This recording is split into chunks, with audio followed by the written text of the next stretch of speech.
রক্ষা করতে পেরেছি। তাবেদার মুক্ত বাংলাদেশে জনগণের ভোটে জনগণের কাছে জবাবদিহিমূলক একটি নতুন সরকার যাত্রা শুরু করেছে। দেশে গণতন্ত্র এবং মানুষের অধিকার পুনঃপ্রতিষ্ঠার এই যাত্রা লগ্নে আমি দেশবাসীকে শুভেচ্ছা এবং আন্তরিক অভিনন্দন জানাই। স্বাধীনতা প্রিয়, গণতান্ত্রিক আমি প্রিয়। জনগণের কারণেই দেশে আবার মানুষের অধিকার, সম্মান এবং মর্যাদা পুনঃপ্রতিষ্ঠার সুযোগ সৃষ্টি হয়েছে।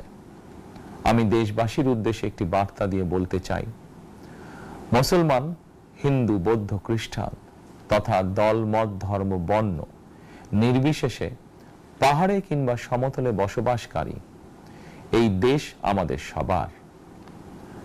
প্রতিটি নাগরিকের জন্যই এই দেশকে আমরা একটি নিরাপদ ভূমিতে পরিণত করতে চাই। একটি স্বনির্ভর, নিরাপদ, মানবিক, গণতান্ত্রিক বাংলাদেশ প্রতিষ্ঠাই বিএনপি সরকারের লক্ষ্য। প্রিয় দেশবাসী, ফ্যাসিবাদের সময়কালে দুর্নীতি দুঃশাসনে পর্যুদস্ত একটি ভঙ্গুর অর্থনীতি, দুর্বল শাসন কাঠামো আর অবনতিশীল আইন শৃঙ্খলা পরিস্থিতির মধ্য দিয়ে নতুন সরকার যাত্রা শুরু করেছে।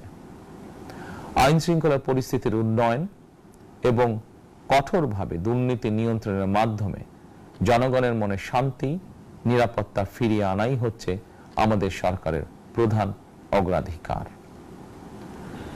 সারা দেশে জুয়া এবং মাদকের বিস্তারকেও বর্তমান সরকার আইন শৃঙ্খলা অবনতির অন্যতম কারণ বলে চিহ্নিত করেছে।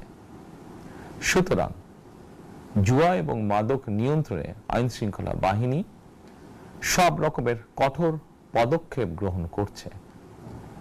জনজীবনে শান্তি ও নিরাপত্তা নিশ্চিত করতে সরকার সর্বোচ্চ উদ্যোগ গ্রহণ করছে। দেশের প্রতিটি সাংবিধানিক এবং সরকারি বেসরকারি প্রতিষ্ঠান চলবে বিধিবদ্ধ নীতি নিয়মে। দলীয় কিংবা রাজনৈতিক প্রভাব, প্রতিপত্তি অথবা জোর জবরদস্তি নয়। আইনের শাসনই হবে রাষ্ট্র পরিচালনার শেষ কথা। প্রিয় দেশবাসী, আগামীকাল থেকে সারা দেশে শুরু হতে যাচ্ছে পবিত্র মাহে রমাদান। আমি দেশবাসীকে পবিত্র মাহে রমাদানের শুভেচ্ছা জানাই। রমাদান আত্মশুদ্ধির মাস। আমরা যদি আত্মশুদ্ধি শব্দটির মর্মার্থ উপলব্ধি করি, তাহলে এই মাসে মানুষের ভোগান্তি বাড়ার কথা নয়। যদিও আমাদের অনেকের মধ্যেই এই মাসটিকে ঘিরে ব্যবসায় অধিক মুনাফা লাভের প্রবণতা লক্ষণীয়। আপনাদের প্রতি আমার বিনীত আহ্বান, রমাদানের পবিত্রতা রক্ষার্থে এই মাসটিকে আপনারা ব্যবসা মুনাফা লাভের মাস হিসাবে পরিগণিত করবেন না। দ্রব্যমূল্য যাতে সাধারণ মানুষের নাগালের বাইরে না যায়, এ ব্যাপারে ব্যবসায়ীরা দয়া করে সতর্ক থাকবেন। হাজারো প্রাণের বিনিময়ে একটি মাফিয়া সিন্ডিকেটের পতন ঘটিয়ে রাষ্ট্র এবং সরকারের জনগণের অধিকার প্রতিষ্ঠার অঙ্গীকার নিয়েই আমরা রাষ্ট্র পরিচালনার দায়িত্ব গ্রহণ করেছি। বিএনপি সরকার সকল ক্ষেত্রে অনাচার অনিয়মের সকল সিন্ডিকেট ভেঙে দিতে বদ্ধপরিকর ইনশাআল্লাহ। ক্ষুদ্র, মাঝারি কিংবা ছোট বড় সকল ব্যবসায়ীদের প্রতি বর্তমান সরকারের দৃষ্টিভঙ্গি সহজ এবং স্পষ্ট। বর্তমান সরকার ব্যবসায়ী এবং ক্রেতা সাধারণ উভয় স্বার্থ রক্ষা করে প্রয়োজনীয় পদক্ষেপ গ্রহণ করতে চায়। সুতরাং সরকারের পক্ষ থেকে কি ধরনের উদ্যোগ গ্রহণ করলে বাজার পরিস্থিতি নিয়ন্ত্রণে থাকবে কিংবা ক্রেতা বিক্রেতা উভয়েরই স্বার্থ রক্ষা হবে, এ ব্যাপারে আপনাদের যে কোনো ধরনের পরামর্শ কিংবা অভিযোগ শুনতে সরকার প্রস্তুত। ক্রেতা বিক্রেতা গ্রহীতা এই সরকার সকলেরই সরকার। এই সরকার আপনাদেরই সরকার। আপনারাই ভোটের মাধ্যমে এই সরকারকে রাষ্ট্র পরিচালনার দায়িত্ব দিয়েছেন। আপনারাই এই সরকারের শক্তি। প্রিয় দেশবাসী, পবিত্র রামাদান মাসে রোজাদারগণ বিশেষ করে ইফতার, তারাবি, সেহরি এই সময়গুলোতে নিরবিচ্ছিন্নভাবে গ্যাস, পানি ও বিদ্যুৎ সরবরাহ পেতে চান। এই বিষয়টি নিশ্চিত করতে এরই মধ্যে আমি সংশ্লিষ্ট কর্তৃপক্ষকে নির্দেশনা দিয়েছি। অপচয় রোধ করে কৃচ্ছ্রতা সাধন প্রতিটি মুসলমানের ইমানি দায়িত্ব। অফিস আদালতে বিনা প্রয়োজনে কিংবা প্রয়োজনের অতিরিক্ত গ্যাস, বিদ্যুৎ, পানি খরচের ব্যাপারে সচেতনতা অবলম্বন করাও ইবাদতেরই অংশ বলেই আমি মনে করি।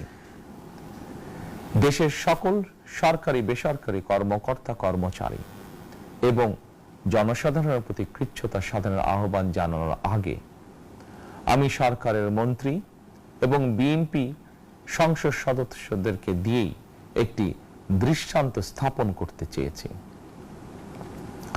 বিএনপির সংসদীয় দলের প্রথম সভাতেই আমরা সিদ্ধান্ত নিয়েছি, বিএনপি থেকে নির্বাচিত কোনো সংসদ সদস্য সরকারি সুবিধা নিয়ে ট্যাক্স ফ্রি গাড়ি আমদানি করবেন না এবং প্লট সুবিধাও নেবেন না। আমি আপনাদের সামনে বলেছিলাম, রাষ্ট্র পরিচালনার সুযোগ পেলে বিএনপি সরকার মহানবীর ন্যায়পরায়ণতার আদর্শ অনুসরণ করবে। আমি মনে করি বিএনপির সংসদীয় দলের এই সিদ্ধান্ত ন্যায়পরায়ণতার আদর্শেরই একটি অন্যতম প্রতিফলন। প্রিয় দেশবাসী, বিভাগীয় শহরগুলিতে বিশেষ করে রাজধানী ঢাকায় যানজট অত্যন্ত নিয়ন্ত্রণহীন। হাটে, মাঠে, ঘাটে, অফিস, আদালতে জনগণের ভোগান্তির শেষ নেই। জনজীবনের নানা ক্ষেত্রে জনদুর্ভোগ লাঘব করা না গেলে জনমনে স্বস্তিও ফিরবে না। রাজধানীতে জনসংখ্যার চাপ কমাতে বিকল্প ব্যবস্থা গ্রহণ করা জরুরি হয়ে পড়েছে। মানুষ তার নিজ জেলায় কিংবা নিজের বাসা বাড়িতে থেকেও যাতে সহজভাবে সঠিক সময়ে অফিস, আদালত, ব্যবসা বাণিজ্য করতে পারেন, সেই লক্ষ্যকে সামনে রেখেই সারা দেশে রেল যোগাযোগ ব্যবস্থা ঢেলে সাজানোর উদ্যোগ নেওয়া হচ্ছে। এই পরিকল্পনার অংশ হিসাবে প্রথমেই রেল, নৌ, সড়ক এবং সেতু মন্ত্রণালয়ের কার্যক্রম পুনর্বিন্যাস ও সমন্বয় করা হচ্ছে। আমরা মনে করি সারা দেশে রেল যোগাযোগ ব্যবস্থার সহজ, সুলভ এবং নিরাপদ করা গেলে একদিকে যেমন জনগণের শহর কেন্দ্রিক বা নগর কেন্দ্রিক নির্ভরতা কমবে, অপরদিকে পরিবেশেরও উন্নতি হবে। প্রিয় দেশবাসী, আমাদের চারপাশে সমস্যার শেষ নেই, তবে সমস্যার পাশাপাশি সম্ভাবনাও কিন্তু কম নয়। আমাদের বৃহৎ জনগোষ্ঠীকে যদি আমরা দক্ষ জনশক্তিতে রূপান্তরিত করতে পারি, তাহলে এই জনসংখ্যাই হবে আমাদের জনসম্পদ। আমরা নিজেদেরকে দক্ষ করে গড়ে তুলতে পারলে শুধু বাংলাদেশই নয়, বিশ্ব বাজারও আমাদের জন্য উন্মুক্ত।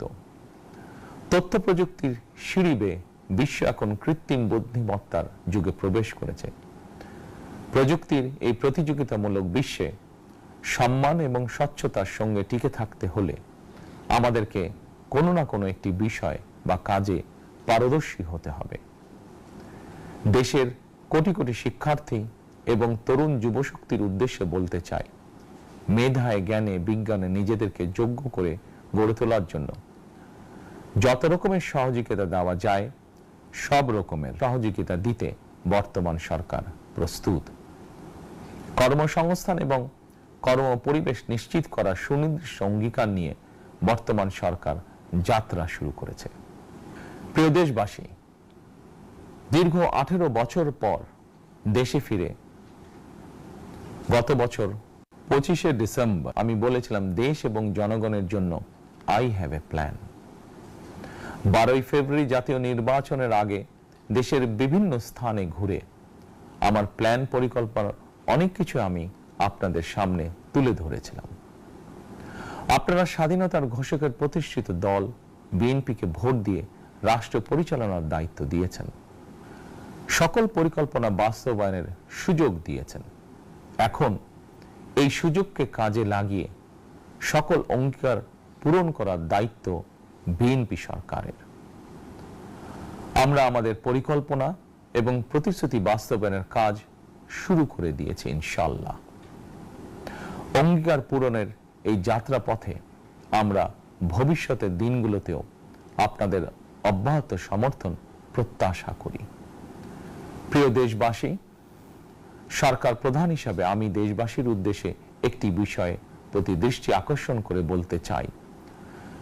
নবগঠিত সরকার গঠনের সুযোগ দিতে যারা বিএনপিকে ভোট দিয়েছেন কিংবা দেননি অথবা কাউকেই ভোট দেননি, এই সরকারের প্রতি আপনাদের সবার সমান অধিকার।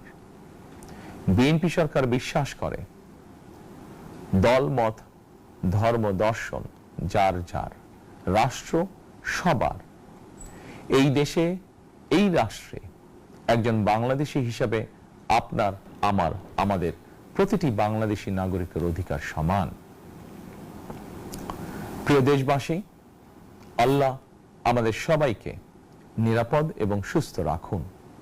আল্লাহ আমাদের সকলকে ইতিবাচক পরিকল্পনাগুলো বাস্তবায়নের তৌফিক দিন। পবিত্র রমাদান মাস শুরুর শুভ লগ্নে আল্লাহর দরবারে এই নিবেদন রেখে আমার বক্তব্য শেষ করছি। আল্লাহ হাফেজ। বাংলাদেশ জিন্দাবাদ।